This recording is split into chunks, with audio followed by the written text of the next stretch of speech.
going on, gang? That's your man again, back again. Look, man, today we got state of the bantamweight division, men's bantamweight.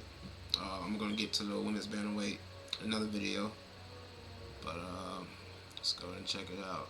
So y'all already know we got the champ, Sean Sugar O'Malley. You already know. That's my guy. I've been watching Sean since the Contender Series. Look, man, I can tell you right now, as much as some people may dislike him for, some of the things that he does outside of fighting, I'm one of those fans where that's him. I watch because I simply enjoy watching O'Malley, and I love UFC. And, I'm trying to get too much of the outside stuff, and I can blind a lot of people from what we're witnessing. Like, I feel like Sean O'Malley is going to go down as one of the bantamweight goats, as you should say. Now, I'm not saying he is the bantamweight goat. No, don't get my words mixed up now. Come on now. Look. But, a couple more defenses, and who knows how the featherweight division shapes up. O'Malley could get a good matchup to, the point where he goes up and tries to fight for double champ status. So we'll see how that goes. That's going to be interesting. I think O'Malley and Topuria, they match up better than a lot of people think. A lot of people might think like Topuria might knock him out. I think O'Malley's too slick for that, to get caught like that. Topuria, he's one of the better boxers in the featherweight division, but a guy who can test him on that is none other than Sean O'Malley. So going back to the bantamweight division, man, we're gonna get into featherweights another video, but we got number one, Merab. Okay. Let's assess Merab's performance against Henry Cejudo.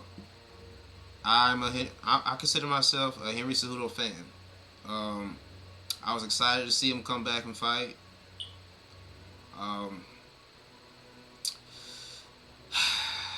How he looked against Aljo,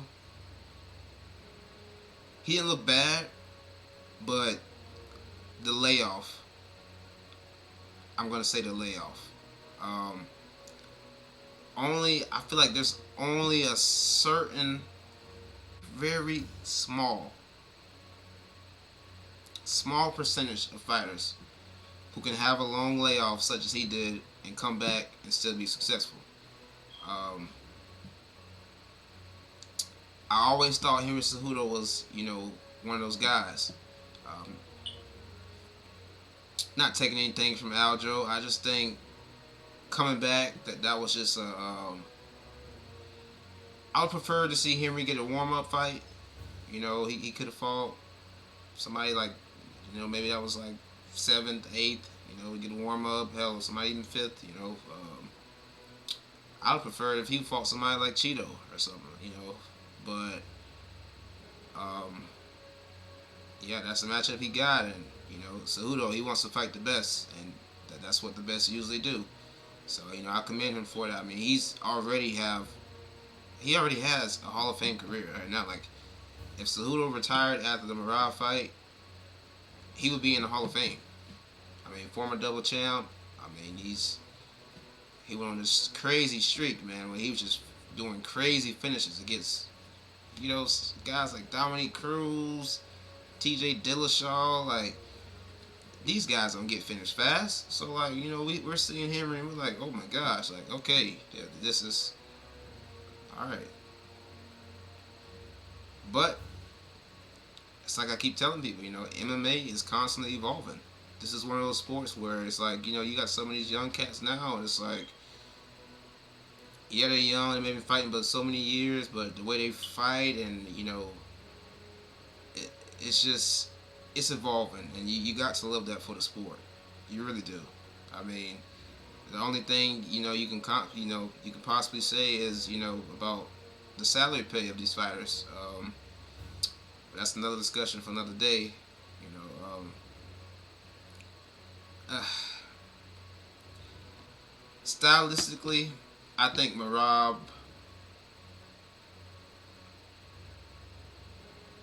is a good matchup for Sean,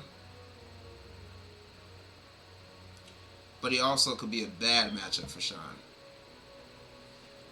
You know, Marab is a pressure fighter. He's going to put the pressure on, and he's not necessarily trying to get takedowns. He's just building up a whole bunch of control time. Because I mean, he's constantly trying to grab you. He's working you against the fence. He's in your face, and I feel like O'Malley, he adapts well to styles like that. You know, pressure fighters, because when you're pressuring and you're doing these, you know, loopy shots, O'Malley can just find an opening and then boom, it's lights out. So Marab has to be careful with that because Sean can catch him. And we've seen in his last fight with Cejudo, Henry did catch him. And if Henry had more power, I think that would have been, the night would have ended. Honestly, I think if Henry and Marab fought 3 years ago, Henry will wash him. I mean, I really do. But I'm really looking forward to Henry's next fight, though. I really am. I'm intrigued to see because I've seen his interview. It seems like that loss kind of like woke him up. Like, okay, that's 2 in a row. Like, am I gonna leave or am I gonna come back? And the fact that he decided to come back shows me that he still has love for the sport. And I think we're gonna see a very different Henry Cejudo next time. But yeah, Marab is an insurance master, you know, because look, I'm gonna tell you right now, Marab could also end the night early. I could see that. I mean, the pressuring, if Sean, and we've seen Sean go 5 rounds and not get tired, I don't think cardio is, you know, in question, like, oh, whether Sean can go or not. No, it's Marab mixing the takedowns and all. You have to factor in all of this stuff, like whether that's going to make Sean more fatigued in this fight as opposed to the Cheeto fight when, you know, you're just doing what Sean loves to do and not strike. So we shall see. Shout out to Marab though, man. He's very underrated, and I'm glad he's getting the recognition he deserves, and properly so. So, 2, Aljamain. I'm gonna skip over that because I think Corey should be 2, but you know, because Aljo is in the featherweight now, you know, so I don't understand why they still have him ranked 2. So, and Jan, you can move Jan to 3 because he just won. Okay, so Vera. See, these rankings, man, they're iffy. These rankings are iffy. That's why you just can't look at the rankings and go like, okay, this guy he's next up, like, because you could have a number 11, Kyler Phillips. If he's matched well, he can match with Song Yadong, and Kyler finishes him. So, you know, next thing you know, he's about to get in the top 5. You got Umar, a sleeper. He gets the right matchup, he's going to be in the top 5 in no time. He just has to get some more fights in. I mean, look at this. We still got Dominic Cruz, man. Like, Cruz is a bantamweight legend / GOAT. I mean, this is crazy, man. I mean, golly, because you match Cruz up with some of these guys in the top 5, it's a favorable matchup, in my opinion. Like, I think Cruz beats Vera if they fought again. Cruz was beating Vera the first time they fought. He just got caught. That's all. Everybody looks at that knockout. They're like, oh, yeah, Cheeto. Like, no. Cruz, I watched that fight. Cruz is winning the fight. If that fight had ended without a knockout or anything, they went to the scorecards, Cruz would have won. I'm telling you. So it's crazy that Cruz can still realistically fight for a title like right now. That's insane to me. So, you know, the bantamweight division, man, it's just on fire right now. Like, I'm excited. As you can see, like, look at these guys, man. These are all great fights. Like, oh my God, Jonathan Martinez. Oh, he's fighting out the returning Jose Aldo. Shout out to Jose Aldo, man. We thought he was done. We thought he was done, and he back. So I'm excited to see what he got. If he still got it, hope he still got it. Cause I'm an Aldo fan, man. But Corey Sandhagen. In my opinion, Corey Sandhagen might be a bigger challenge to O'Malley than Merab. I mean, Corey's slick on the feet. Him and Sean, I mean, that'll be an exciting fight for sure. Whether they're standing up. But here's the thing. Sandhagen has good ground game, man. A lot of people forget that because he got choked out by Aljo, but people forgetting like that's Aljo. Aljo, man, he's come on now, Aljo. But against anybody else, I feel like Sandhagen can hold his own. Honestly, I don't think Sean wants that fight to go to the ground. Sandhagen is very, very slick, man. I mean, like this, man. No, I think Sean will try to keep that fight standing. Hopefully he can keep that fight standing. If that matchup does happen sometime in the future, I can see them fighting each other. Especially if Sean gets past Merab and they're like, okay, well, we're not gonna let you go up to featherweight yet, but fight somebody else. All right, that's Corey. Match up with Corey. But Corey has to win his next fight. If I'm not mistaken, is Corey fighting Umar? Let me go see. Corey.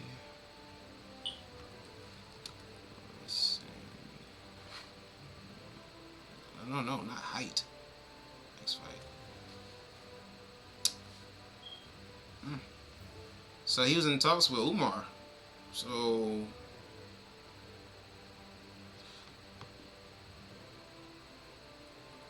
look that up.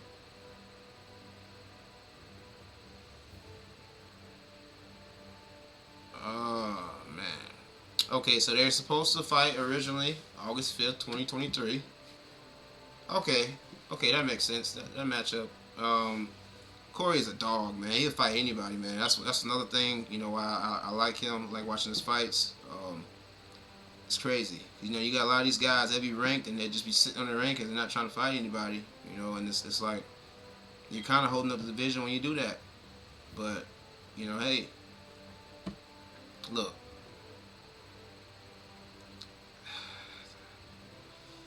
This is a bad matchup for Corey, man. I don't want him to fight Umar, man. Cause it's like, Corey, man, you need that title. If I was Corey, I would have sat out. I promise you. Cause he matches up better with those other guys. Umar is just unpredictable in my opinion. Like, we've seen Umar get rocked, so it's not like he can't be knocked out or anything. We know what striking Corey's working with. How his jiu-jitsu is and stuff like that, and but I don't think he can out wrestle Umar, and I think that's going to be a telling if they do fight each other. Man, the crazy thing is I don't even think we've seen the best Umar yet. Like that's crazy. Like this division 1 through 15. These rankings are insane. I mean, it's just crazy. Oh man. So Cejudo 6, Song on 7th, Vera being 5th.